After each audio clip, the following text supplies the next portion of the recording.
नमस्कार, न्यूज 24 देख रहे हैं आप। आपके साथ मैं हूं सऊद मोहम्मद खालिद। जी हां, शाह की चाल और ममता का जाल। दरअसल बंगाल में वही हो रहा है जो नहीं होना चाहिए। साहित्य, सम्मान, सामाजिक सोच और क्रांतिकारी विचारों वाले बंगाल में खूनी सियासत का दौर बढ़ता जा रहा है।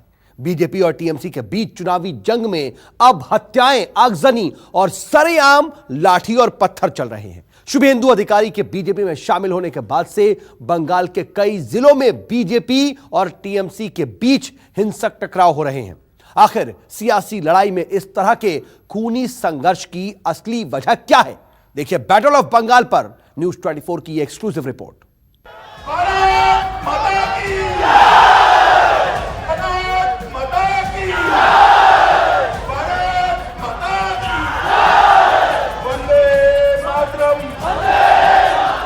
पूरी बंगाल आज आपके खिलाफ खड़ा हो गया है। पूरा बंगाल आपको हटाने के लिए एक साथ उन्होंने बंगाल में खाली गड़बड़ नहीं किया अमित शाह, हमारा बंगाल का कल्चर का इज्जत लूट लिया। बंगाल के मिदनापुर में बरसते इन पत्थरों की बुनियाद में सियासत है।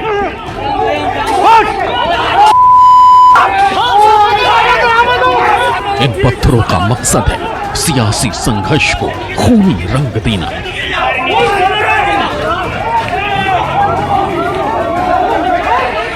इन पत्थरों के निशाने पर कहीं बीजेपी के लोग हैं तो कहीं टीएमसी कार्यकर्ता।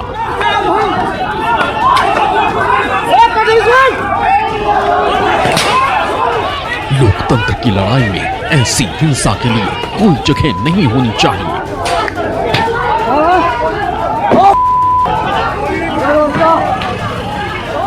लेकिन बंगाल में अब पत्थरों को ही लोकतंत्र का हथियार बनाने की होड़ मची है।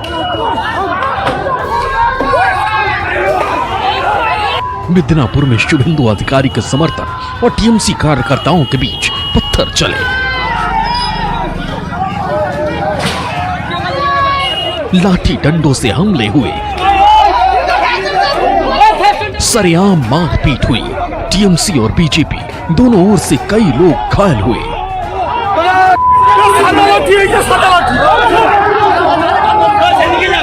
दरअसल शुभेंदु अधिकारी की बगावत के बाद टीएमसी का गुस्सा भड़का है।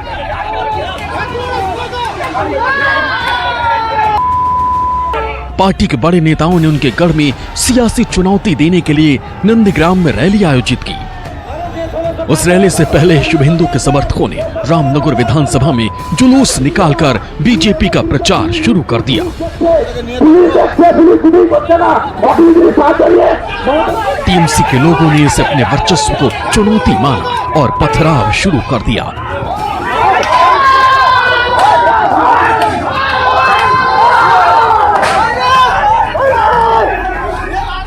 जवाब में बीजेपी के लोगों ने भी हमला कर दिया।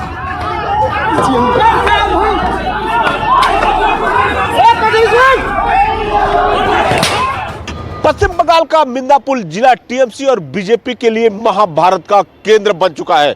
शुभेंदु अधिकारी के बगावत के बाद पहले मुख्यमंत्री ममता बनर्जी ने रैली के जरिए शक्ति प्रदर्शन किया तो अमित शाह ने भी रैली करके पलटवार किया। अब टीएमसी एक बार फिर शुभेंदु अधिकारी के गढ़ में रैली करके उनके राजनीतिक रसूख को चुनौती दे रही है, जिसके बाद मिदनापुर में बवाल और सियासी उबाल दोनों ही बढ़ गया है। मिदनापुर में चुनावी लड़ाई में घुलते जा रहे खूनी रंग का बैकग्राउंड समझना जरूरी है।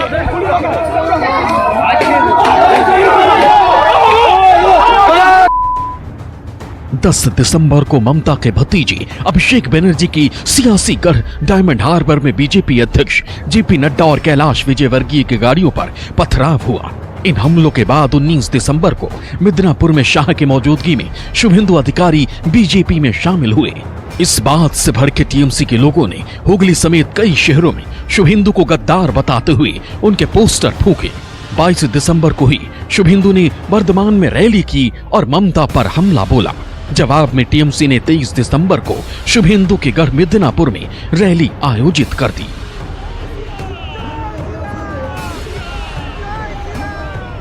বামফ্রন্টের 34 বছরের শাসনকে উপড়ে ফেলেছিল, তেমনি দিল্লি সীমান্তে এই কৃষক আন্দোলন একদিন নরেন্দ্র মোদী স্বেচ্ছাচারী সরকারকে উপড়ে ফেলে দেবে ক্ষমতা থেকে, এই ভরসা বিশ্বাস আমাদের আছে। शुभेंदु अधिकारी ने बीजेपी में शामिल होने के बाद बर्धमान के पूर्व स्थली में पहली जनसभा की। ममता बनर्जी की सियासत और टीएमसी के वजूद को चुनौती दी। ভারতবর্ষের প্রধানমন্ত্রী ভারতরত্ন প্রয়াত অটল বিহারী বাজপেয়ী তিনি যদি তৃণমূল কংগ্রেসকে আশ্রয় না দিতেন, সেদিন যদি লালকৃষ্ণ আদবানি তৃণমূল কংগ্রেসকে আশ্রয় না দিতেন, এই পার্টিটা 2001 সালের আগেই উঠে চলে যেত। এটাকে অস্বীকার করতে পারবেন না। मिदनापुर समेत जंगल महल रीजन पर प्रभाव रखने वाले शुभेंदु अधिकारी की बगावत और ममता पर उनके हमलों को टीएमसी बर्दाश्त नहीं कर पा रही है। गुस्सा शुभेंदु के पोस्टर, उनकी तस्वीरों और उनके समर्थकों पर निकल रहा है। टीएमसी अब तक शुभेंदु अधिकारी के बगावत को शायद पचा नहीं पाई है, इसलिए पार्टी के तमाम नेता लगातार उन पे हमला बोल रहे हैं, तो वही कार्यकर्ता शुभेंदु को गद्दार बताकर उनके पोस्टर्स फूंक रहे हैं। दरअसल मिदनापुर में टीएमसी ये दिखाना चाहती है कि शुभेंदु के बिना भी पार्टी की ताकत बरकरार है। शुभेंदु अधिकारी पर सियासी हमले और उनके समर्थकों पर निजी हमलों के पीछे बड़ी राजनीतिक वजह है।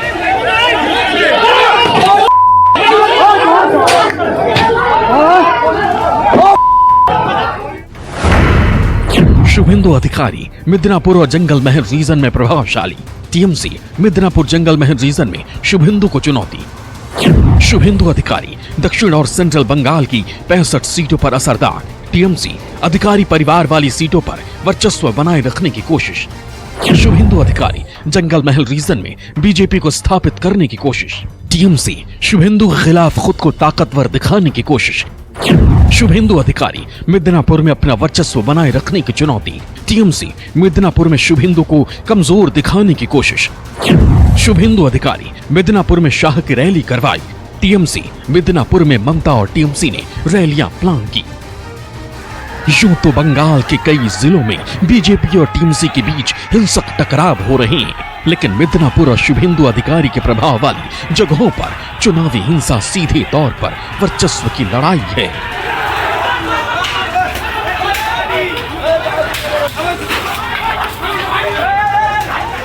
और इस लड़ाई में टीएमसी इसलिए आक्रामक दिखना चाहती है क्योंकि वो शुभेंदु को खोने के बाद अपना वोट बैंक नहीं खोना चाहती।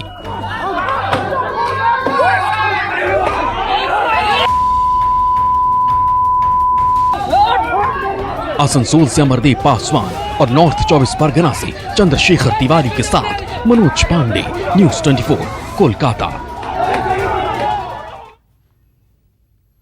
और शुभेंदु अधिकारी की बगावत से लेकर के अब तक मिदनापुर और आसपास के जिलों में टीएमसी और बीजेपी के बीच हिंसा हो क्यों रही है, इसकी बड़ी वजह क्या है आपको बताते हैं।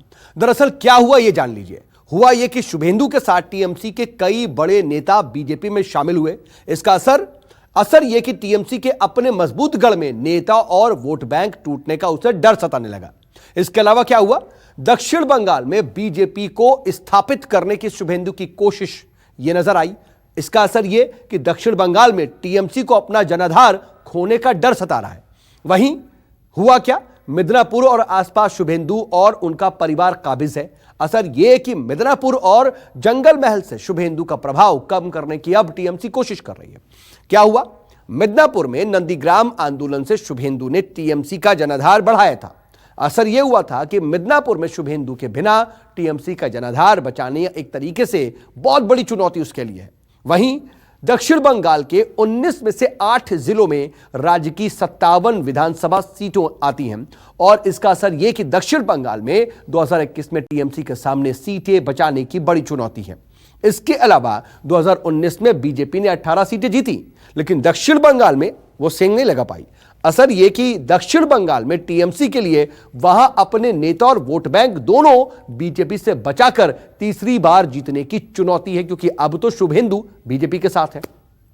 अब ममता और शाह के बीच चल रहे सियासी पावर शो की इनसाइड स्टोरी भी आपको दिखा देते हैं इसके बाद। दरअसल बंगाल में शाह ने बीजेपी को लंबी चौड़ी टीम को चुनावी मिशन में तैनात कर दिया है। वो खुद भी खास रणनीतियों के तहत लगातार बंगाल का दौरा कर रहे हैं। ऐसे में ममता ने शाह नीति पर चलकर बीजेपी को चुनौती देने का फैसला किया है। देखिए बंगाल में ममता की शाह नीति क्या है।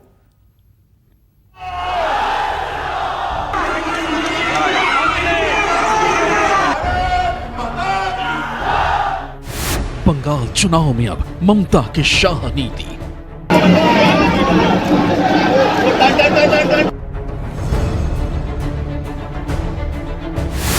जहां जहां गए शाह वहां ममता बनाएंगी नई राह।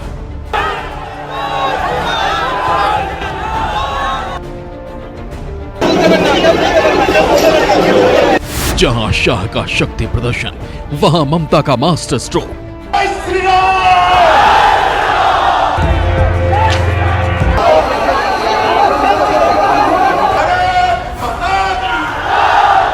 शाह ने बाउल सिंगर बुलाया, ममता ने सिंगर को वापस बुलाया। बंगाल में शाह की चुनावी चाक नीति से निपटने के लिए ममता ने अब नई चाल सोचने के बजाय शाह नीति को ही अपना हथियार बना लिया। बंगाल में टीएमसी ने अपनी सियासी चाल में थोड़ा बदलाव किया है। मुख्यमंत्री ममता बनर्जी ने शाह नीति के जरिए भारतीय जनता पार्टी को चुनौती देने की रणनीति बनाई है। इसलिए वो बोलपुर में अमित शाह के रूट वाले रास्ते पर रोड शो भी करेंगी और उसी बाउल सिंगर से मुलाकात भी करेंगी जिसके घर शाह गए थे। ये तस्वीरें ममता की शाह नीति की गवाही दे रही हैं। नवंबर में गृह मंत्री अमित शाह बांकुड़ा गए थे। उसके एक हफ्ते बाद मुख्यमंत्री ममता ने भी बांकुड़ा का दौरा किया, आदिवासियों के घर में खाट पर बैठकर चर्चा की। फिर 20 दिसंबर को शाह ने बीरभूम के बोलपुर में रोड शो किया तो ममता ने भी बोलपुर में 29 दिसंबर को उसी जगह रोड शो का ऐलान कर दिया। इसके अलावा बोलपुर में बाउल सिंगर वासुदेव के घर जाकर शाह ने भोजन किया था। अब ममता भी उसी बाउल सिंगर वासुदेव से मुलाकात करेंगी। क्या ममता बनर्जी ने शाह को उन्हीं की चुनावी नीतियों और रणनीतियों से चुनौती देने की प्लानिंग की है? देखिए, हम इंसल्ट नहीं करने चाहते हैं।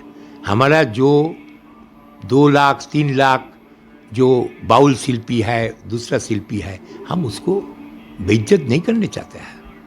वो जिसका दिल में डेमोक्रेसी में अब जिसको चाहिए, आप ममता बनर्जी को बुलाइए, साधन पांडे को बुलाइए, आप अमित शाह को बुलाइए, आपका घर में खाना है तो आप खिलाइए। मुख्यमंत्री ममता ने किस कदर शाह नीति पर चलने की रणनीति बनाई है, जरा उस पर गौर कीजिए। आसनसोल से टीएमसी विधायक और मेयर जितेंद्र तिवारी ने ममता से नाराजगी दिखाई। शिव हिंदू के जरिए बीजेपी ने उन्हें अपने साथ लाने का प्लान बनाया, लेकिन ममता के दबाव के बाद वो टीएमसी में वापस आ गए। इसी तरह बोलपुर में बाउल सिंगर वासुदेव दास के घर जाकर शाह ने खाना खाया, उनसे मुलाकात की। उसी बाउल सिंगर को अब ममता की रैली में बुलाया गया है। ममता भी उनसे मुलाकात करेंगी। यही नहीं, ममता ने 1.5 लाख रुपए की आर्थिक मदद भी भेजी। कुछ भय से होता, कुछ भक्ति से होता है। सुना है उसका परिवार का किसी का नौकरी का या दूसरा किसी का इंतजाम कर दिया, तो इसी का यही तो सही है ना। जहां अमित शाह जी पहुंचेंगे वहीं उन्नयन होगा। इसीलिए अमित शाह जी जितना सारे जगह में पश्चिम बंगाल में हम लोग ले जा सकते हैं, उन्नयन इतना ही होगा। बंगाल में बीजेपी का चुनावी मास्टर प्लान शुरू हो चुका है। केंद्रीय मंत्री घर घर जाकर आम लोगों के साथ भोजन और जनसंपर्क कर रहे हैं। जवाब में ममता ने उसी मास्टर प्लान को कॉपी करके जो चुनौती शुरू की है, उसने सबको हैरान कर दिया है। पश्चिम बंगाल में ममता बनर्जी अमित शाह की सियासी लड़ाई नवंबर से ही शुरू हो गई थी। नवंबर में अमित शाह ने बांकुड़ा का दौरा किया, बाद में ममता बनर्जी ने रणनीति बनाई और जहां जहां अमित शाह जाएंगे वहां वहां ममता बनर्जी जरूर दौरा करेंगी। बांकुड़ा से बोलपुर तक के सियासी दांव का यह सिलसिला अब तक जारी है। बीजेपी ने बंगाल विजय के लिए केंद्रीय मंत्रियों समेत अपने तमाम नेताओं की पूरी टीम उतार दी है।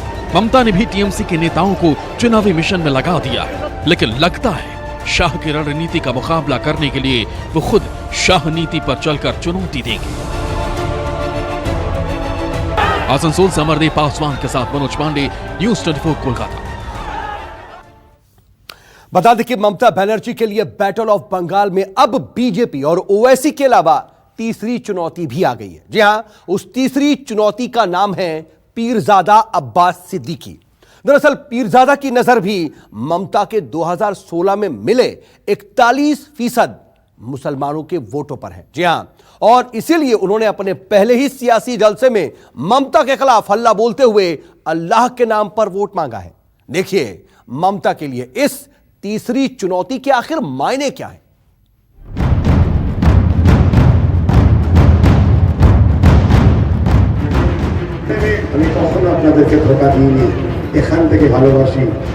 बंगाल में टीएमसी और ममता बनर्जी के सामने एक नहीं बल्कि दो भाईजान हैं।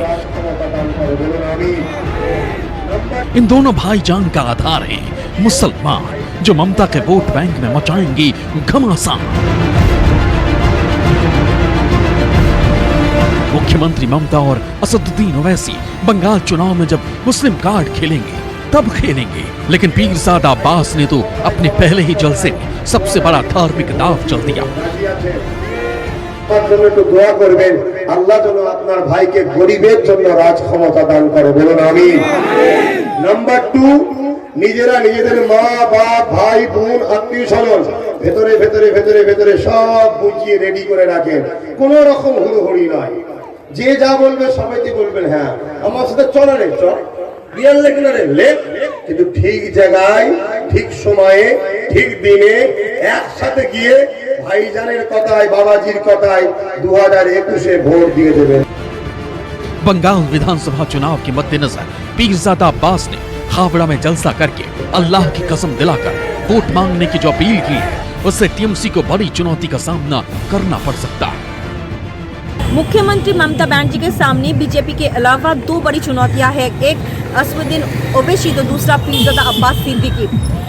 टीएमसी के मुस्लिम वोट बैंक में सेंध लगाने के लिए ओवैसी तैयार है, तो दूसरी ओर पीरजादे ने बंगाली मुसलमानों को ममता से दूर करने के लिए धार्मिक कार्ड खेल दिया है। वो अल्लाह की कसम खिलाकर लोगों से वोट मांग रही है। पीरजादा ने ममता सरकार पर मुसलमानों को वोट बैंक की तरह इस्तेमाल करने का आरोप लगाते हुए हमला बोला। फुरफरा शरीफ दरबार के सर्वे सर्वा पीरजादा का निशाना बंगाली मुसलमान हैं, जिनका वोट हासिल करने के लिए वो ममता को निशाना बना रहे हैं। ऐसा करके वो अपनी सियासी जमीन मजबूत करने की कोशिश कर रहे हैं। यही कोशिश ओवैसी की भी है। उनका मकसद भी मुसलमानों को लुभाना और ममता पर निशाना है। अब ममता बनर्जी अगर ये कह रही हैं तो ममता बनर्जी को अब तक साबिका पड़ा है मीर जाफर और मीर सादिक से। ममता बनर्जी को एक अच्छे मुसलमान से अभी तक साबिका नहीं पड़ा, वो पड़ जाएगा। ओवैसी और पीरजादा सिद्दीकी मिलकर ममता के लिए मुस्लिम मोर्चे पर दोहरी चुनौती पेश करेंगे।